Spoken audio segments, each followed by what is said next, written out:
Israel has a lot on its plate. The war in Gaza, the tensions on the Lebanon border. What's worse, there is chaos within. And we're talking about the military here. On Monday, hundreds of people stormed 2 military bases in Israel. Hundreds of Israelis stormed 2 military bases. They were there to prevent the arrest of Israeli soldiers. And why were the soldiers being arrested?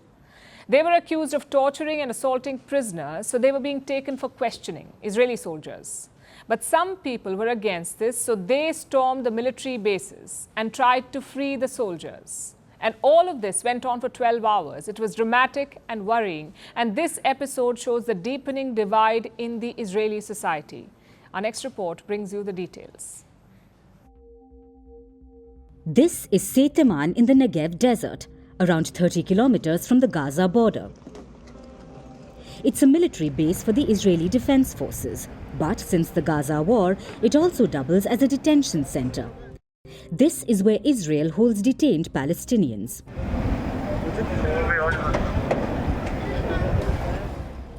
A few weeks ago, a prisoner at this base was rushed to the hospital. He was bleeding from his private parts. He was unable to walk. And he wasn't the first. At least 30 detainees have died at the facility since October 7th. There have been allegations of abuse, sexual assault, and even rape. So the Israeli army launched an investigation. The probe looked into the action of 9 reservists. They served in the Force 100 unit. On Monday, Israel's military police unit arrived at the base to detain those reservists. But things got out of hand. The reservists confronted them. They refused to come in for questioning. Some even used pepper spray against the unit. After a while, news of this got out on social media. Posts talked about a military raid at Seyteman. So politicians jumped in. Far-right ministers Itamar Ben-Gvir and Bezalel Smotrich condemned the arrests. They asked their supporters to show up at the base. Soon, hundreds of far-right protesters arrived at Seyteman.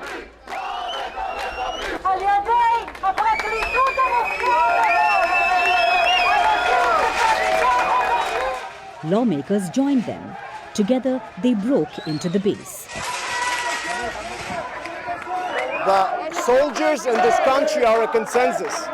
If they touch our soldiers, we'll build a shield wall. The people will rise up against the government, be it left or right or whatever.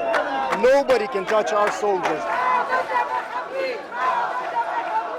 The protests then spread to another base, the Beit Led military base in central Israel. This is where the reservists were taken for questioning. So the protesters broke into that as well, trying to release them. So it's first time in Israel that the police army, the military police, arrest soldiers from the reserve because they have a lot of claim against them. And it's actually, in the end of the day, it's the army against the army. All of this continued for nearly 12 hours. So the Israeli army had to act. The IDF chief of staff arrived at the scene. He was met with slogans and more protests. Soon, combat units were called in, and finally the protesters left almost around midnight.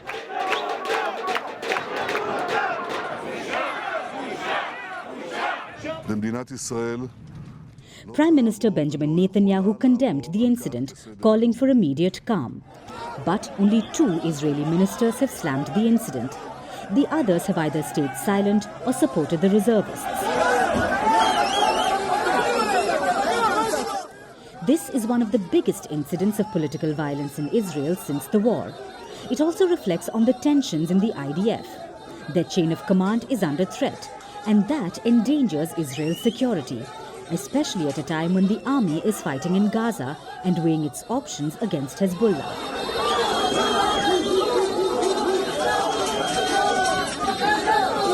But this is not the first time Seyteman has been under the scanner. Ever since the war broke out in October, there have been multiple reports of abuse. Israel has brushed it under the rug.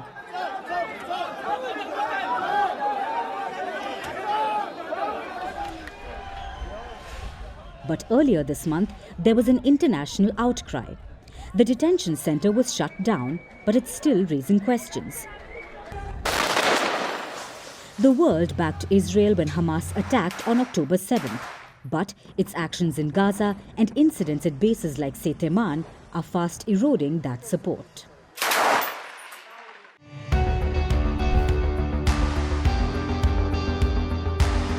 Across continents, one powerful news source. Bringing you diverse perspectives on the issues that matter.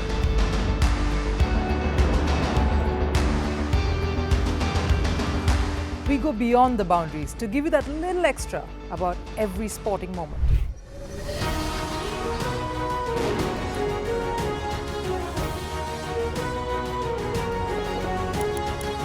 So thank you for making Firstpost 5 million strong. We're counting on your support, and you can trust us to bring you the news unfiltered and unvarnished.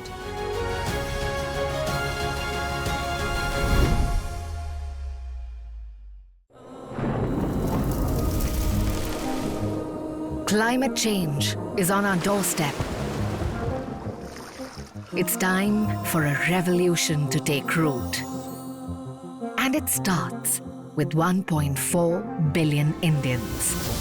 It starts with one tree for humanity, one tree for Mother Earth, one tree for a future. Project One Tree, a News 18 network initiative.